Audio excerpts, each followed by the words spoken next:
Wel, gwrdd da, croeso i'r Oedfa Bore yma, gyda'r Emyr sy'n ôl i'n harwennu, a dwi'n gwybod bendith yn ti Emyr Bore yma ar heno. Fi ddim paned ar ôl yr Oedfa, mewn ffodus. Mae wedi'n coeddiadau ar gyfer yr wythnos, yn ymwybodol mae Anglen Nowel yma yn yr adeilad yma, a mi'n ar ddeg, di Mawrth. Ond drwy wahoddiad mae mynychu yr angladd, ond mae yna ffilmio wedi cael ei drefnu. Fydd e ddim yn ffrydio byw, ond mi fydd yna ffilmio a gellid i wylio wedyn yn nes ymlaen. Gwrgweddi wedyn, nid fan hyn, ond ar Zoom, nos Fawrth, ar amser arferol, ac yna i ni'n gweithio cyn i ail-ddechrau'r clybiau di Gwener yn y bore a'r nos. A wedyn, os dyw e'n mynd, cael atgoffa o hynny gwrgweddi nos Fawrth, iawn bod pedwar os dyw e'n mynd. Ddyddiau'n sicr iawn. Os dyw e'n mynd, bydd Emyr yn arwennu am 10:05 o'r gloch sy'n nesaf. Ac y bwriad oedd cael cwrdd aelodau, a ni'n gweld hynny'n anodd iawn i gynnal ar hyn o bryd, felly ni amwythio'r cwrdd aelodau bythefnos ymlaen i'r 9 a 20, sy'n ola'r mis y 9 a 20. Dych chi'n ddiolch.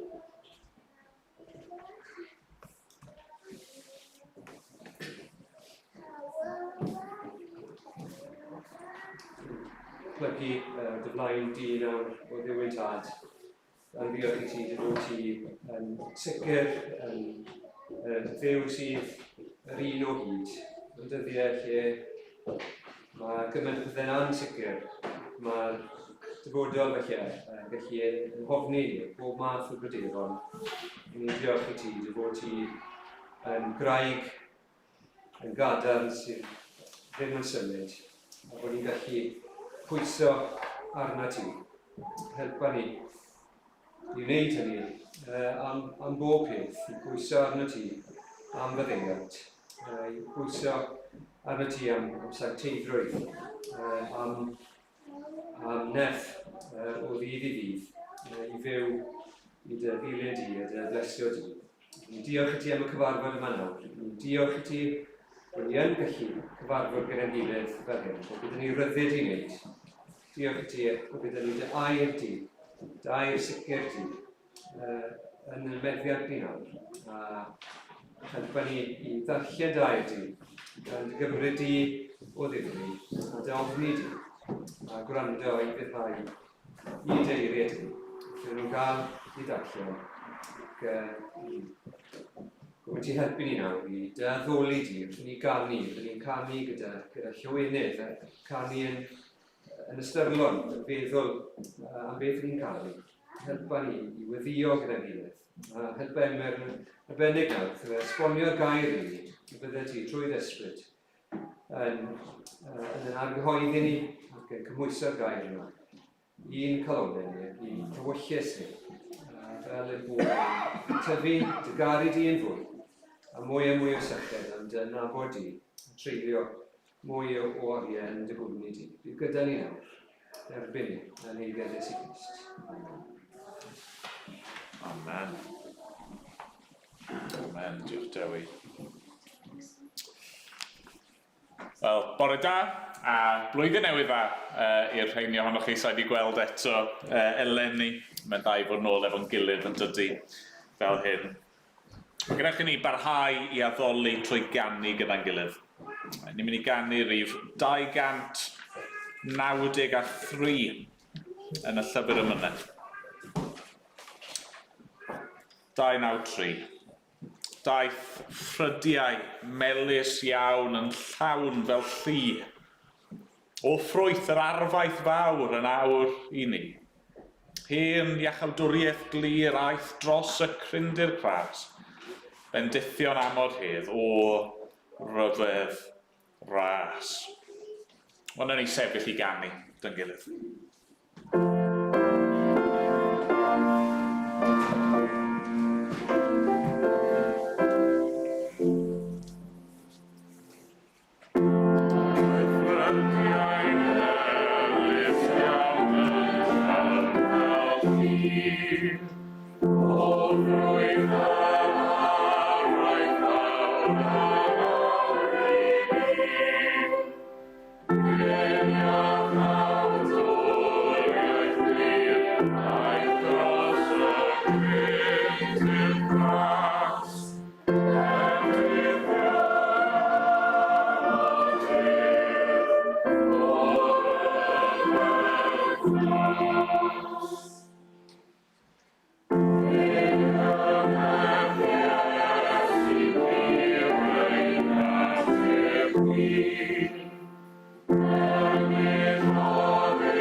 Yn yr ail bennydd yna, i ni newydd ganu, oedd e'n dweud, Gadawai'r nef o'i fodd, a cymerodd agwedd gwas. A mae'r geiriau yna yn cyfeirio at rhan o'r ysgrythyr ni'n mynd i darllen gyda'n gilydd nawr. Ni'n mynd i droi at lythyr Paul at y Philipiaid efo'n gilydd. Wythnos diwetha, diolchgar eto i Dewi a Rodri am brygethu yma, ac dod â geiriau ni'n teimlodd yn addas iawn, yn briodol iawn. So eisiau cymryd i ffwrdd o be wedwyd yr wythnos yma, ond o'n i yn teimlo byddwn ni hefyd yn hoffi ychwanegu rhywbeth i ni fel eglwys cyn, os dyw a'i mynd wythnos nesaf, nawn ni fynd nôl i edrych ar ddamhegion Iesu, i ni mynd i droi bore yma, just at yr adran yma yn Philipiaid. Pennod 1, dechrau'n adnod 27, ac yn ymlaen mewn i'r ail bennod efo'n gilydd. Dyma ein Duw ni. Yn anad dim, bydded eich buchedd yn deilwng o efengyl Crist. Mwyn i mi weld os dof atoch, neu glywed amdanoch os byddaf yn absennol, eich bod yn sefyll yn gadar, yn un o ran ysbryd, gan gyd ymdrechu yn unfryd dros ffydd yr efengyl, heb eich dychrynu mewn un dim gan y gwrthwynebwyr. Bydd hyn yn arwydd eglur y rheini o'i distryw hwy, ond o'ch iachawdwriaeth chwi, a hynny oddi wrth Dduw. Oherwydd roddwyd i chwi y fraint, nid yn unig o gredu yng Nghrist, ond hefyd o ddioddef drosto. Gan ymdaflu i'r frwydr honno gwelsoch fi ynddi, ac rydych yn awr yn clywed fy mod ynddi o hyd.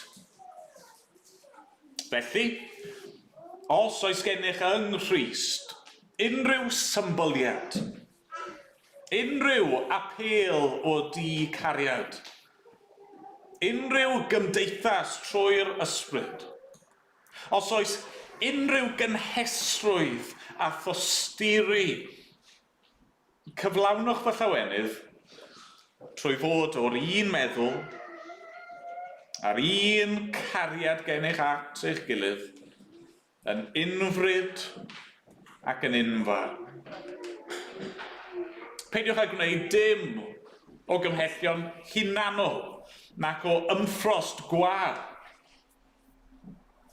Ond mewn gostyngeidrwydd, bydde bob un ohonoch gyfrif y llall yn deilygach nag ef ei hun.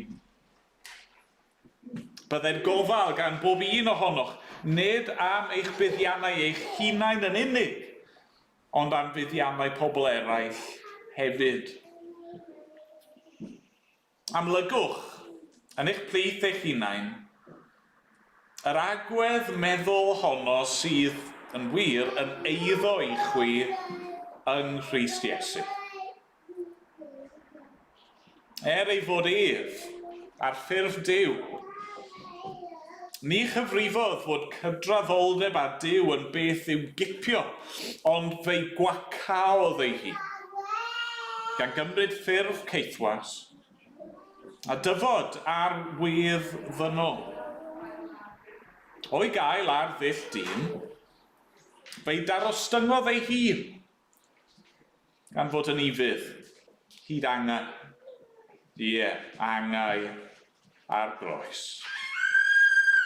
Am hynny, tra dyrchafodd Duw ef, a rhoi iddo'r enw sydd goruwch pob enw, fel wrth enw Iesu y plygau pob glin, yn y nef ac ar y ddaear a than y ddaear, ac y cyffesau pob tafod fod Iesu Grist yn arglwydd, gogoniant Duw Dad. Amen. Amen. Diolch i Dduw am ei air ei ni. Ond ni ganu emyn arall efo'n gilydd. Ni ganu rhif 622. 622. Cod fy meddwl uwch gofidio amser at ati dy hun. Cadw'n llwyr fy holl serchiadau ar ogoniant mab y dyn. Gwasgar y cymylau tewion na wel ffydd braidd drwyddynt hwn. Ac yn llewyrch doleini gad i morfoleddu mwy. Ac ymlaen ni sefyll i ganu dyn gilydd.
Nawr blant, mae dal yn eitha cynnar yn y flwyddyn newydd, a sa'i wedi cael siarad â chi eto eleni.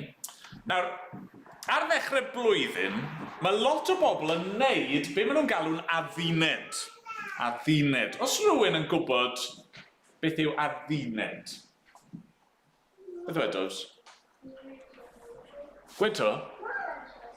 Ti'n iawn yn Saesneg arbennig New Year's Resolution. Ond be mae hwnna'n golygu te? Be mae hwnna'n golygu i wneud adduned neu resolution? Swn yn gwybod? Gwan tydwrs. Gwneud rhywbeth newydd. Ti'n iawn? Chi'n dweud mae'n flwyddyn newydd ac felly fi yn addunedu fi di penderfynu fi'n mynd i wneud rhywbeth newydd. Nawr, chymod be, fi ddim fel arfer yn hoffi addunedau. Achos yn aml iawn mae pobl yn gwneud addunedau digon silly. Maen nhw'n dweud, reit, blwyddyn newydd, dechrau newydd, a maen nhw'n dweud fi'n mynd i wneud hyn, a fi'n mynd i wneud y llall, a fi'n mynd i wneud rhywbeth arall. A wedyn chi'n gwybod be, dyn nhw ddim yn wneud e. O fewn wythnos, ni dros wythnos nawr mewn i'r flwyddyn newydd, a mae lot o pobl byd nhw wedi dweud, reit, Lenny fi'n mynd i wneud hwn, dechrau newydd, a wedyn, dyn nhw ddim yn gwneud e.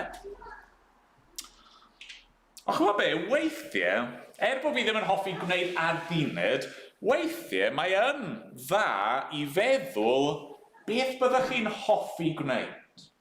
Beth byddech chi'n hoffi dechrau eleni? Beth byddech chi yn hoffi i fod yn wir am y flwyddyn yma? Nawr, yn y bregaeth, dyna ni'n mynd i feddwl am. Right? Fi'n mynd i fod yn siarad ac yn edrych ar be mae gair Duw yn dweud dylsyn ni eisiau gwneud eleni. Be dylsyn ni eisiau fod yn wir amdano ni eleni. A fi eisiau chi wrando ar hynny, ond fi eisiau chi feddwl nawr. Be byddech chi'n hoffi fod yn wir eleni? A ddim just, byddwn ni'n hoffi cael beic newydd, neu byddwn ni'n hoffi gwneud hyn neu llall. Ond meddwl am Dduw, be byddech chi'n hoffi i fod yn wir rhwng chi a Duw eleni? Byddech chi'n hoffi nabod Duw? Falle bod chi ddim yn teimlo bod chi yn nabod Duw eto. Bydde hynny'n beth da i eisiau, bydde fe? Fi eisiau dod i nabod Duw. Neu falle, os ych chi yn credu yn Duw, ac os ych chi wedi credu yn Iesu Grist, falle bod chi eisiau nabod Duw yn well. Falle bod chi'n meddwl, Lenny, fi eisiau trial canolbwyntio mwy yn y capel. Trial gwrando yn well, gwrando ar be mae Duw yn ei ddweud. Falle bod fi eisiau, ddim jyst ar dydd Sul, ond yn ystod yr wythnos, fi eisiau dechrau darllen mwy o'r Beibl. Fi eisiau siarad gyda Duw mwy. Fi eisiau deall a dysgu mwy am Iesu Grist. Fi eisiau treulio amser gyda mam a dad, neu pan ni'n mynd i'r clwb efo beds neu loes. Fi eisiau gwrando a deall a dod i nabod Duw yn well. Nawr, mae lot o beth eraill gallwn ni wneud a dweud, a byddai'n meddwl am hwnna yn y bregaeth. Ond fi eisiau chi feddwl, be byddech chi'n hoffi i fod yn wir rhwng chi a Duw eleni. Wel, nawr ni weddio dyn gilydd. Nawr ni droi at Duw mewn gweddi. O arglwydd Duw, ni yn diolch i ti, ein bod ni yn gallu nesau at y ti yn awr. Ni yn gallu dadnabod ti. Ni yn gallu credu yno ti.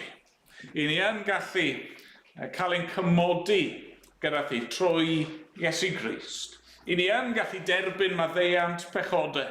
Ni yn gallu cael ein mabwysiadu yn blant i ti. A ni'n diolch fod hynny'n wir, ac yn gallu bod yn wir amdano ni gyd yma o'r hynaf i'r iengaf. Ni'n gweddio nawr dros y plant, y bobl ifanc yn ein plith ni. Gweddio a bydden nhw yn ystyried o ddifri. Beth bydden nhw'n hoffi i fod yn wir yn eu perthynas nhw gyda thi eleni. Dad, ni'n gweddio hynny dros dros ni, y rai hun hefyd. Byddwn ni'n ystyried o ddifri. Neu jyst yn neud rhyw adduned gwag ar ddechrau blwyddyn, sydd mor aml yn dod i ddim. Ond y byddwn ni yn dweud o ddifri. Dyma ni eisiau, dyma ni angen. Dyma ni am fod yn wir eleni. Dyma i wein blaenoriaeth ni. Dad, i ni'n gwybod bod ni'n methu gwneud y pethau yma yn nerth yn hunan. A felly ar ddechrau blwyddyn ni yn dygeisio ni gyda'n gilydd. Arglwydd ni'n cyffesu yn bod ni yn teimlo yn ddigon gwan, yn ddigon dinedd. Arglwydd, ni'n siŵr bod llawer ohono ni bod ni wedi cael chydig o wyliau, chydig o orffwys, mae llawer ohono ni dal yn teimlo wedi llethu. Ac arglwydd falle'n teimlo'n ddigon anobeithiol. Arglwydd wrth i'r cyfyngiadau mae cael ei ail gyflwyno arno ni. Ni'n teimlo, bod ni wedi cymryd un cam ymlaen ac yna 2 gam yn ôl. Ond arglwydd, i ni yn troi at y si yna. Ni'n cyflwyno'n hunan fel unigolion, ond ni'n cyflwyno'n hunan i ti fel eglwys. Ac cyflwyno yn holl teuluoedd, yn holl gysylltiadau ni fel eglwys. Ac arglwydd i ni'n dygeisio di gyda'n gilydd. I ni ddim am ddweud dyma sy'n mynd i ddigwydd. I ni yn dod gan ddweud na. Beth bynnag rwy ti yn dymuno arglwydd. Ewyllus di ffôn ben. Yr arglwydd i ni eisiau mwy ohono ti. Ni eisiau mynd ymlaen fel petai, ddim just stopio gyda'r Nadolig, fel bydd cymaint o bobl eraill wedi gwneud. Pacio'r goeden i ffwrdd, roi yn ôl yn yr atig a gadael y Nadolig fyna tan blwyddyn nesaf. Ni eisiau mynd ymlaen nawr. Mynd ymlaen gyda'r arglwydd Iesu Grist. Dad, ni eisiau gweddio dros y gibbard yn arbennig, yn dal i alaru, disgwyl am yr angladd nawr. Gweddio bydd ydy'n agos iawn atyn nhw fel teulu. Ac yn gweddio bydd yr oedfa a'r claddu di Mawrth yn gyfle arglwydd i dogoneddi di. Diolch i ti am bywyd Uncle Noel, ac yn gyfle hefyd arglwydd i'r teulu a'r ffrindiau fydd yno i gael ei atgoffa o'r un nath Uncle Noel wasanaethu mor ffyddlon. A da ni'n gweddio dros eraill yn ein plydd sydd yn methu bod yma, y bore yma, am wahanol resymau. Rai oherwydd salwch, rai oherwydd amgylchiadau eraill. A dad, i ni wedi darllen yn hyn gan yr Apostol Paul am yr undod sydd i fod yn wir amdano ni. Ni'n gweddio bydda hynny'n wir. Hyd yn oed pan ni wedi'n gwasgaru arglwydd, ni'n gweddio byddwn ni'n ymwybodol o'n undod ni yn yr arglwydd Iesu Grist. Dad, helpa ni nawr, bydd gyda ni, wrth i ni wynebu blwyddyn ddigon ansicr. I ni'n diolch fod y cwbl yn dy ddwylo diogel di. Dad, bydd gyda ni nawr. A siarad â ni, o sgweli di fod yn dda. Amen bod ni'n gofyn yn enw'r arglwydd Iesu Grist. Amen. Amen.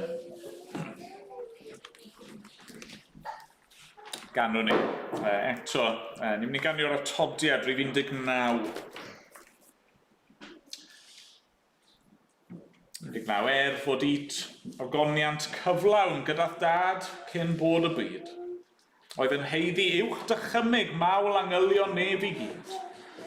Oedd gogoniant mwy ryfeddol pan ddibrisiais ti dy hun. Duw, mae'n cnawd, yn mynnu gwisgo tywel gwasanaethwr dyn. Ac ymlaen, nhw'n ni sefyll I ganu.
A fel o'n i'n dweud wrth y plant, fi ddim dieddol o fod yn hoff iawn o wneud addunedau.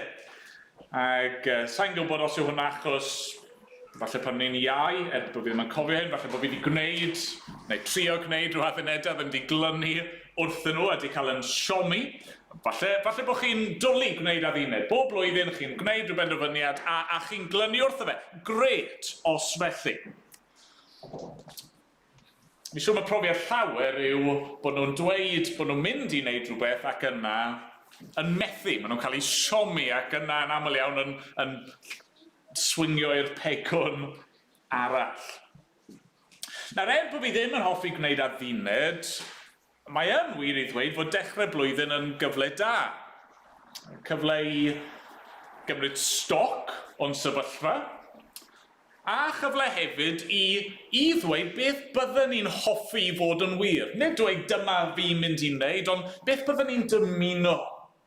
Beth bydden ni'n hoffi gosod fel blaenoriaethau ar gyfer y flwyddyn sydd I ddod. Nawr wrth I ni gymryd stoc y bore yma. wrth i ni edrych nôl dros y flwyddyn neu ddwy diwetha.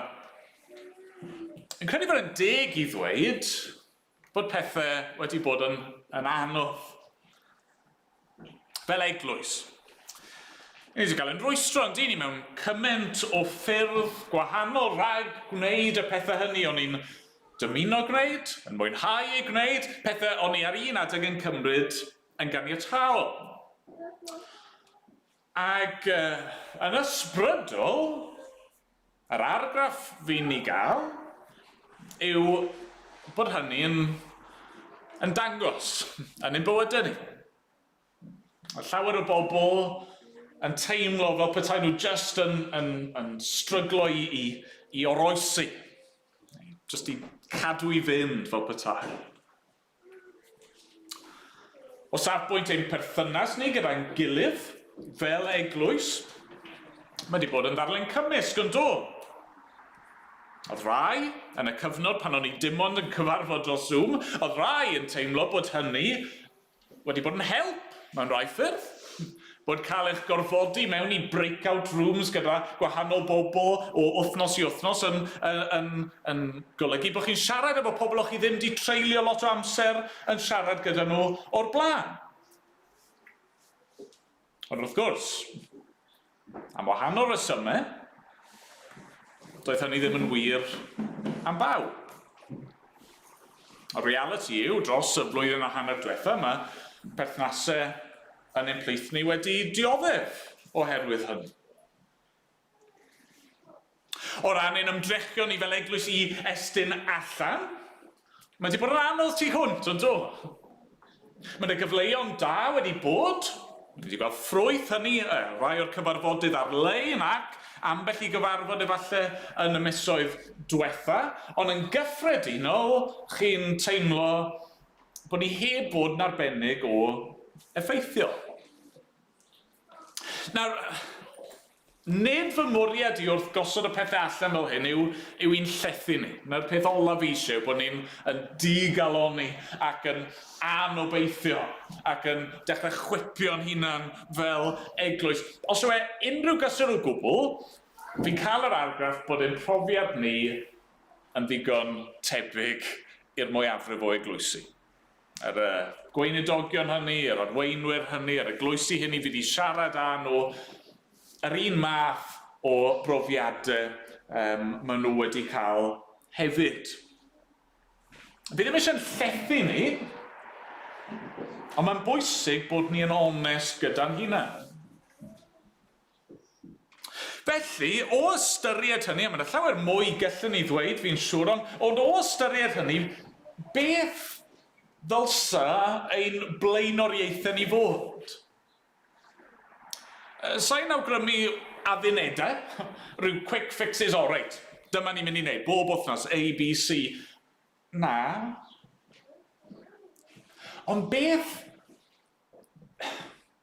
yw'n dymuniadau ni? Beth yw'r pethau byddwn ni'n hoffi i fod yn wir ac i gynyddu yn ein bywydau ni ar lefel unigol, ond yn ein bywyd ni fel eglwys hefyd.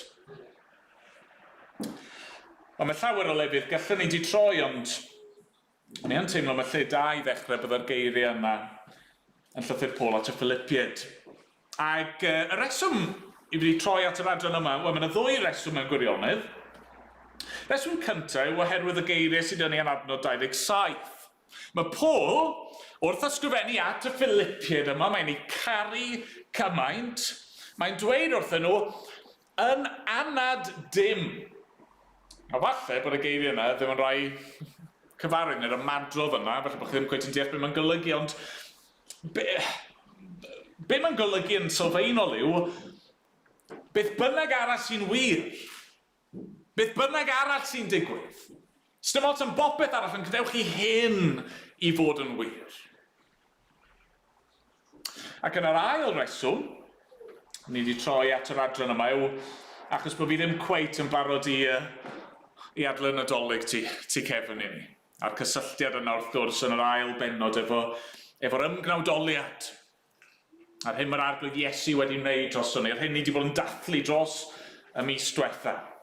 Mae'n cael ei gymhwyso mewn ffordd hynod o glir i ni. Felly, beth ddylsyn blaenoriaethau ni fod? Y man cyntaf ni'n troi yw i feddwl am ein bywyd ni.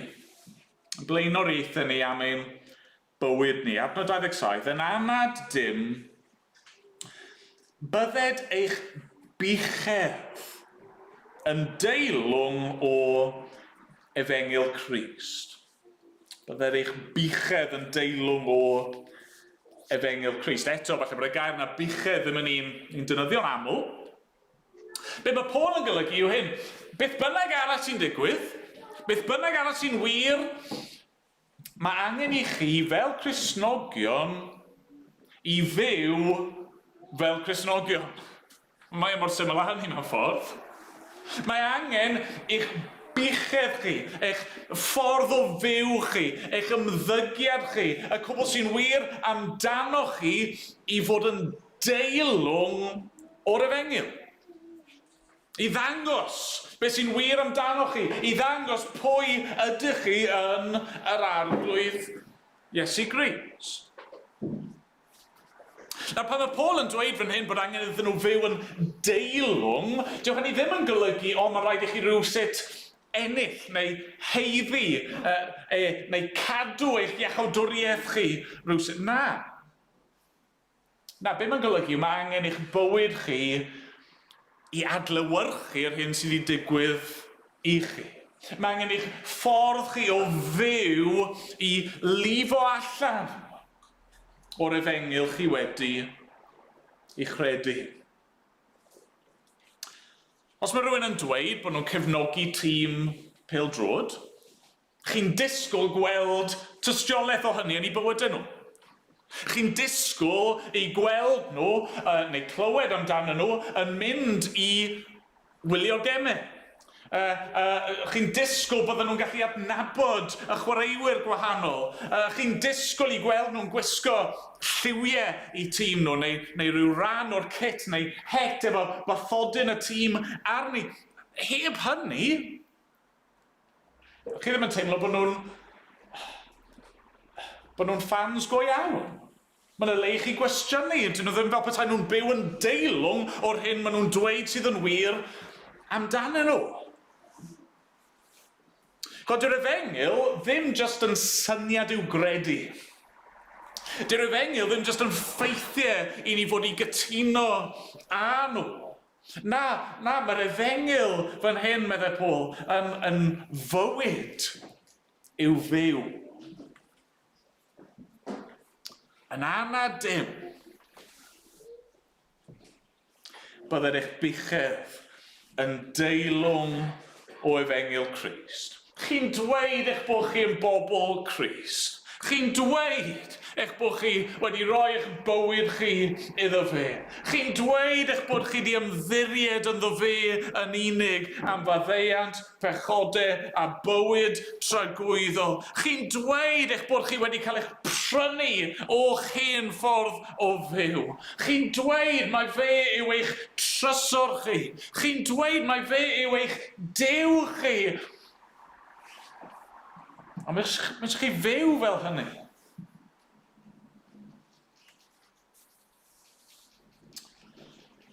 Nawr, sut mae'r bywyd yma'n edrych? Yn ymarferol, sut mae'n edrych i fyw yn deilwng o Efengyl Crist? Wel, mae yna lawer o bethau, gormod o bethau i'w dweud mewn un pregaeth, ond mae Paul yn nodi rai pethau yn dydi fan hyn, yn syth. Pethau mae eisiau gweld y mywydau'r rhain. Neu os yw e methu gweld nhw achos bod e ddim yna, mae eisiau clywed bod nhw'n wir amdano nhw. Beth un nhw? Ond adnod 27, ni'n clywed bod eisiau nhw sefyll yn gadarn. Sefyll yn gadarn. Hynny yw, nid byw yn chwit-chwat.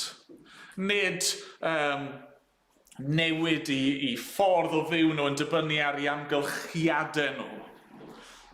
Sefyll yn gadarn.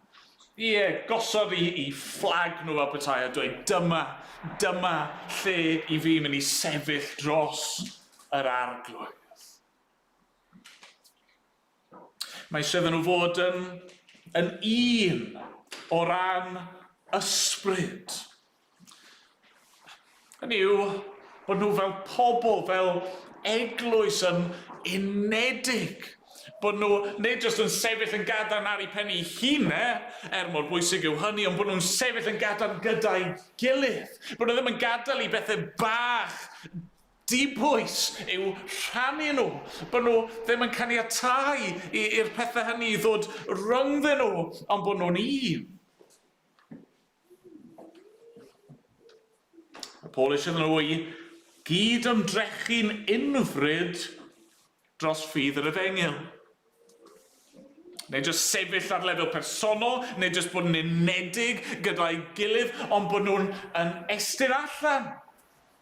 Bod nhw'n cyd-ymdrechu, bod I bywydau nhw, a'i gwaith nhw, a'i partneriaeth nhw fel eglwys di cael I sianelu at gyrraedd pobl dros ffydd yr Efengyl. Mynd mlaen I adnod 28. Mae'n dweud, heb eich dychrynu mewn un dim gan y gwrthwynebwyr. Byddwch ddewr. Os chi'n gwneud hyn, os chi'n sefyll yn gadarn, os chi'n unedig fel pobl, os chi'n estyn allan, mae yna wrthwynebiad yn mynd I ddod. Mae yna erledigaeth yn mynd I ddod. Mae yna gasineb yn mynd I ddod. Peidiwch dychryn. Peidiwch ofni. Sdim byd gennych chi o ofni. Sdim angen I chi ofni. Sdim angen I chi fod yn betrus. I chi'n bobl yr arglwydd Iesu Grist.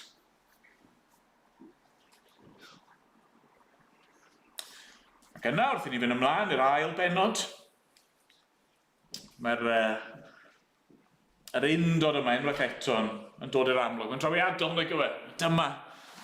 Mor aml lle mae'r pwyslais. Fel dwedodd yr arglwydd Iesu Grist ei hun wrth I ddisgyblion, os carwch eich gilydd, bydd y byd yn gwybod bod chi'n ddisgyblion I mi. A mae'r apostol Paul fan hyn jyst yn gweud yr un peth eto mewn geiriau gwahanol. Os I chi yn Gristnogion, os I chi eisiau byw a'ch buchedd yn deilwng o Efengyl Crist, mae angen I chi fod yn unedig. Benod 2, adnod 2. Sy'n nhw fod o'r un meddwl, a'r un cariad gennych at eich gilydd, yn unfryd ac yn un farn. Peidiwch gwneud dim o gymhellion hunanol nac o ymffrost gwag, ond mewn gost yng ngeiddrwydd, bydded I bob un ohonoch gyfrif y llall yn deilyngach nag ef ei hun. Bydded gofal gan bob un ohonoch nid am eich buddiannau'ch hunan yn unig, ond am fuddiannau pobl eraill hefyd.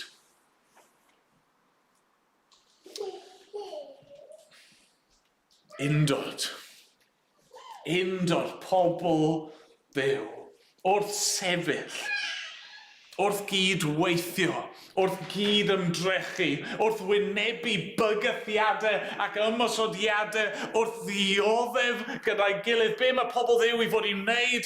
I ni fod I gario'n gilydd. I ni fod yn un. I ni fod yn ostyngedig.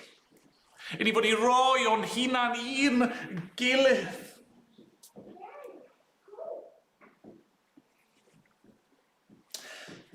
Wel, wedes I, mae llawer mwy gallu dweud. Mae hyn yn ddechrau yn dydi. Efe dyma'n blaenoriaethau ni.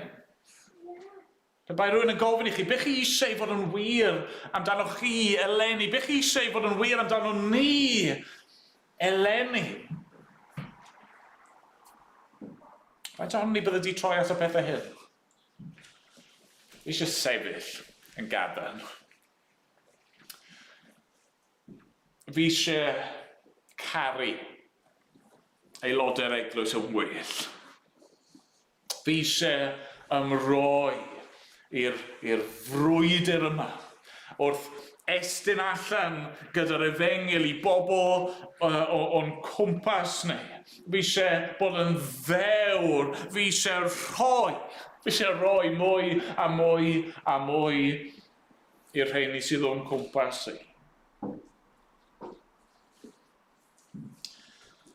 Wythnos diwethaf, Dewin rybuddio ni o y balchder o ddweud dyma a naf ac oedd e'n hollol iawn.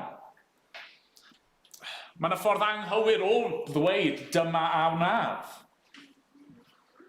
Ac eto gyda rai pethau, fel Cristnogion, ni yn gallu gweud dyma a naf. Achos i ni'n gweud fi'n mynd i wneud ewyllus yr arglwydd. Ni'n gallu gweud am y pethau hyn, am ein buchedd ni, am ein bywyd ni, dyma i fi eisiau fod yn wir, a dyma sydd yn mynd i fod yn wir trwy nerth Duw, oherwydd dyma yw ewyllus Duw ar ein cyfer ni. Dim rhaid ni am o ydy Duw eisiau, mae eisiau hyn fod yn wir amdano ni. Ac mwyn dangos hynny, mae wedi rhoi esiampl i ni. Ac mewn ffordd, dyma ail flaenoriaeth i ni eleni. Nid yn unig i fyw ein bywydau ni yn y ffordd yma, ond ein bod ni'n gwneud hynny trwy ddilyn esiampl. Esiampl yr arglwydd Iesu Grist, wrth gwrs. Edrychwch eto ar adnodau 6 ymlaen o benod 2. Er ei fod ef, ar ffurf Duw. Ni chyfrifodd fod cydraddoldeb â Duw yn beth i'w dipio. Ond fe'i gwacaodd ei hun gan gymryd ffurf ceithwas a dyfod ar wedd ddynol. O'i gael ar ddull dyn, fe'i darostyngodd ei hun gan fod yn ifydd, hyd angau, angau ar groes. Am hynny trad yr chafodd Duw ef. A roedd o'r enw sydd goruwch pob enw, fel wrth enw Iesu y plygau pob glin yn y nef ac ar y ddeiar a than y ddeiar, ac y cyffesau pob tafod fod Iesu Grist yn arglwydd. Gogoniant Duw dad. Chi'n gweld, mae'r bywyd Cristnogol yma'r buchedd Cristnogol yma, mae wedi modelu ar batrwm clir, esiampl clir yr arglwydd Iesu Grist ei hun. Dyma'r ddirgelwch ni wedi bod yn ei ystyried dros yr wythnosau diwethaf, ynddo fe? Be wnaeth yr arglwydd Iesu drosto ni? Duw yma yn darostwng ei hun. Duw yma, ail berson y Drindod, yr un holl alluog, yr un tragwyddol, yn dewis gadael hynny. Yn hytrach na cymryd mantais a trial cipio a dal gafael yn ei statws a'i hawliau. Be mae'n gwneud? Mae'n gwagio ei hun. Nid bod e'n gwagio ei hun o'i ddiwdod, na, mae'n dal i fod yn dduw, ond mae'n gwagio ei hun o'i ogoniant. Mae'n cuddio ei ogoniant gan gymryd cnawd. Mae'n uniaethu ei hun gyda ni. Mae'n dod yn un ohono ni. Mae'n dod yn wan ac yn ddinerth, yn fregus. Mae'n dod o'r nef i'r preseb.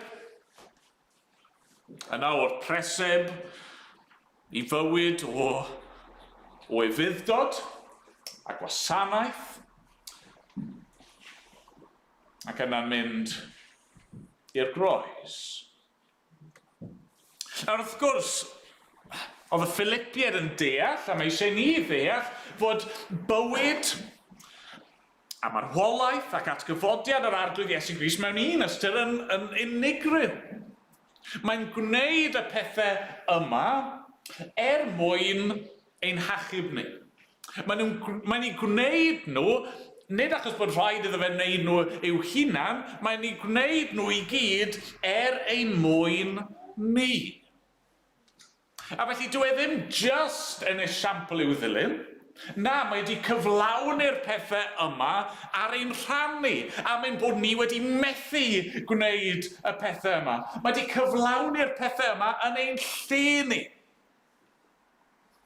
A trwy ffydd, mae'r pethau mae'n cael ei rhoi i ni. Ac eto, nawr, fel Cristnogion, fel rhai sydd wedi ymddiried ynddo fe, dyma yw ein esiampl ni.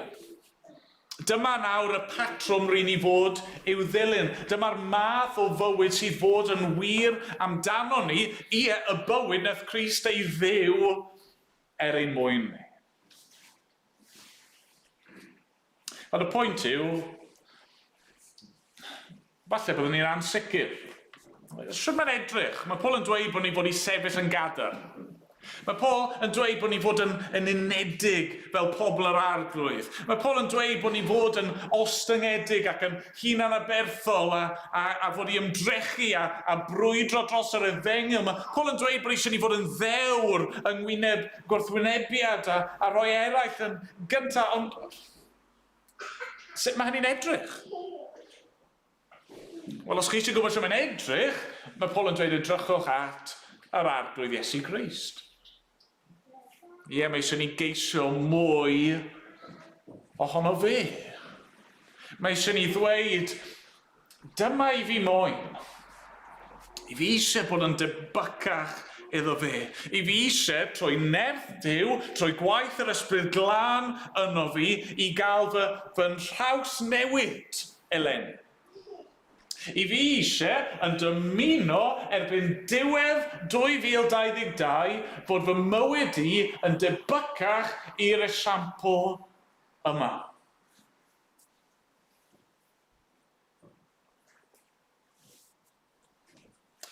Ar falle, ar y pwynt yma, chi'n dechrau digaloni.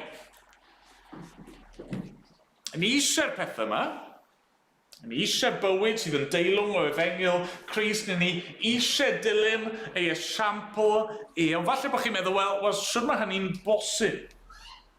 Sut gallai wneud hyn? Nag yw hyn just yn adduned arall, a adduned i fi'n mynd i fethu i chyflawni.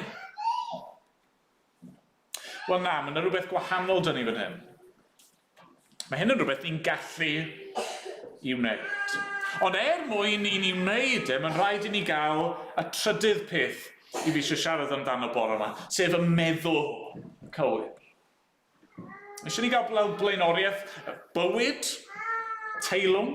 Mae eisiau ni gael fel blaenoriaeth bod ni'n dilyn esiampl Crist, ond mwyn gwneud hynny, dylsyn blaenoriaeth ni fod i feddwl yn iawn. Meddwl yn gywir. Na mae ni'n dod drosodd mewn dwy ffordd.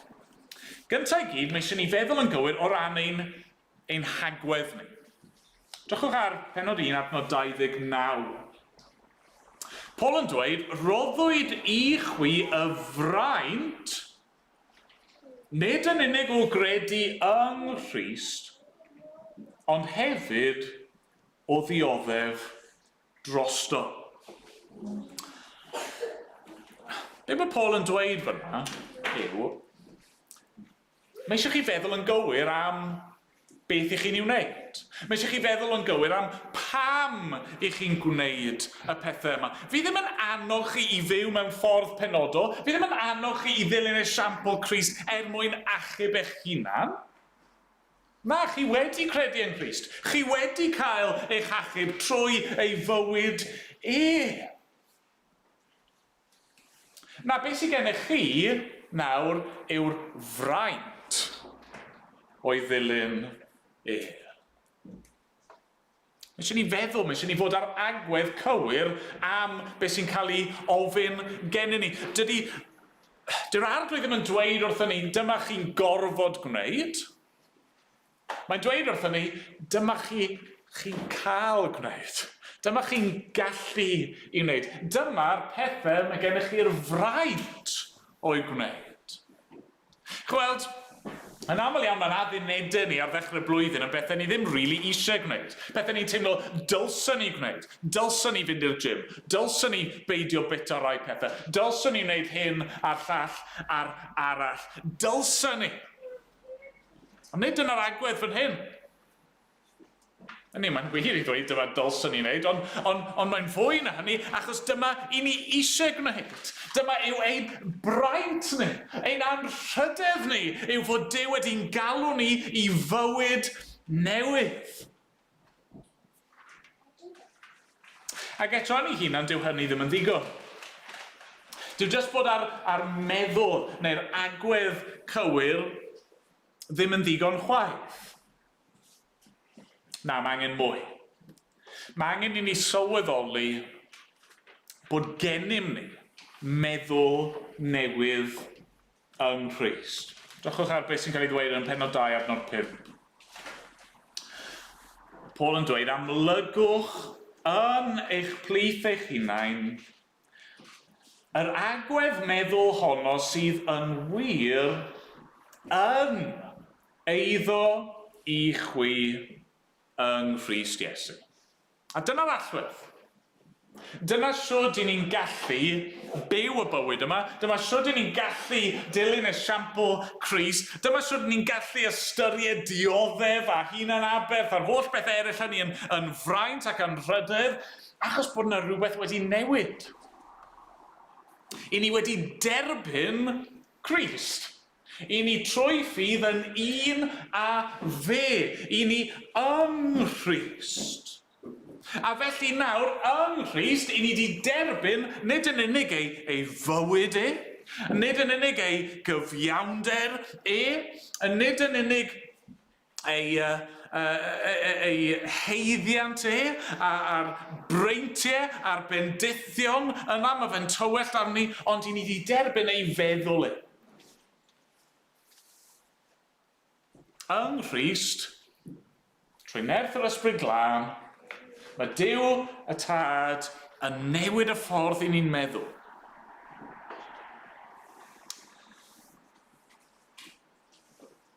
A dwi ddim wastad mor glir a byddwn ni'n dymuno. Ond os ych chi yn Gristion, dyma sydd yn wir amdanoch chi. Chi wedi derbyn meddwl Crist.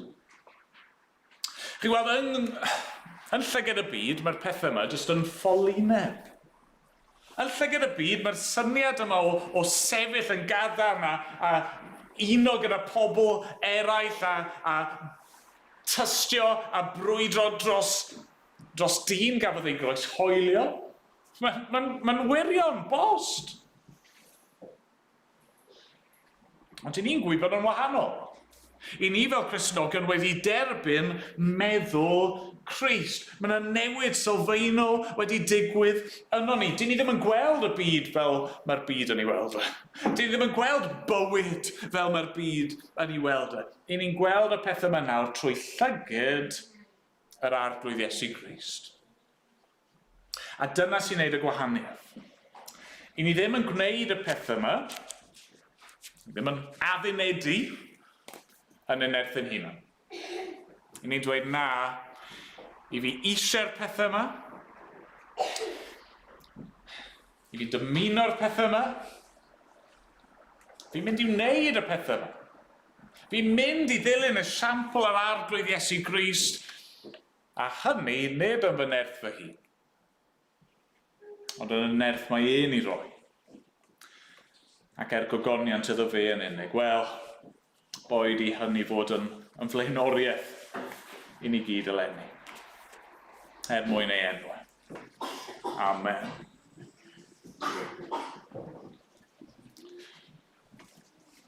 Amen.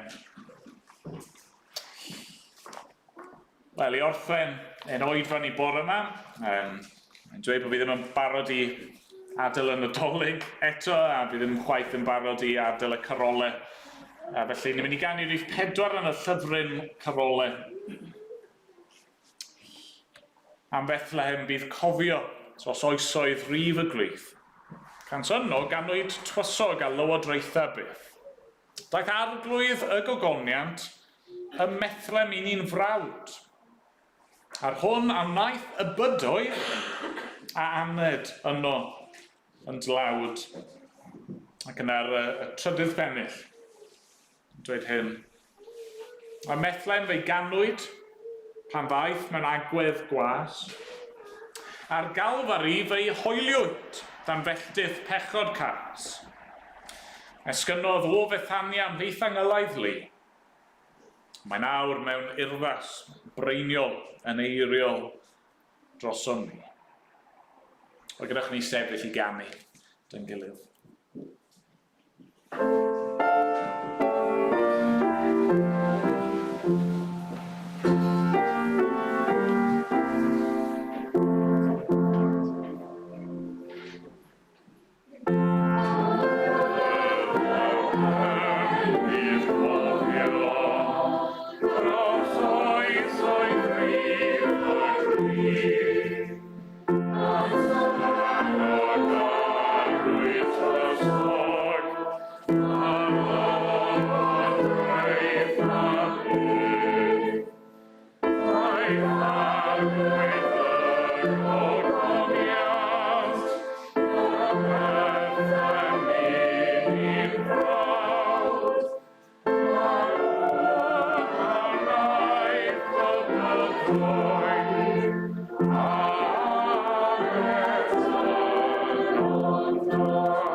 arglwydd.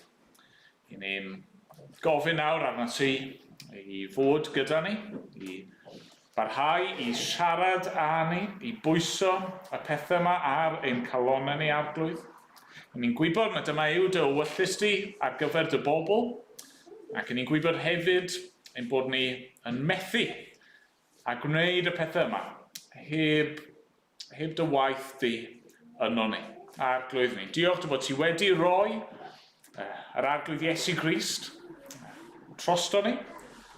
Ti wedi rhoi dy fab dy hun i ni o dad. Ni'n diolch ynddo fe bod gennym ni meddwl newydd a ni'n gofyn am dy gymorth di nawr arglwydd. I feddwl yn gywir am y flwyddyn sydd o'n blaen ni. Arglwydd ac i ddymuno ac i geisio'r pethau da yma. A hynny, clod am awl i ddenw di yn unig. Da derbyn ein mawl ni am diolch ni gyd a bydd gyda ni.